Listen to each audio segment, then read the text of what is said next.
Ahmedabad, this is flight AI-171। Take off के बाद engine 2 fail हो गया है। ऑल्टीट्यूड होल्ड नहीं हो रहा। Requesting immediate return.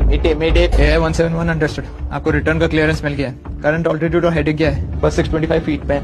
Control response बहुत स्लो है। हेडिंग 040 रखने की कोशिश कर रहा हूँ। शायद हम रनवे तक ना पहुंच पाए। Oh my God.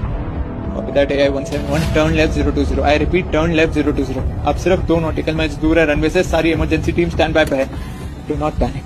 दोनों इंजन फेल हो गए। अब हम ग्लाइड मोड पे पोस्ट लैंडिंग करनी पड़ेगी। लोकेशन मेघानी नगर। लेकिन वो तो एकदम डेंसली पॉपुलेटेड एरिया है। आखिरी रिक्वेस्ट, अगर बात करते करते सिग्नल लॉस्ट हो जाए तो प्लीज मेरी बेटी से कह देना कि पापा उससे बहुत प्यार। आपको कुछ नहीं होगा, हम सब आपके साथ हैं। मैं पूरी कोशिश कर रहा हूँ कि मदद करने की।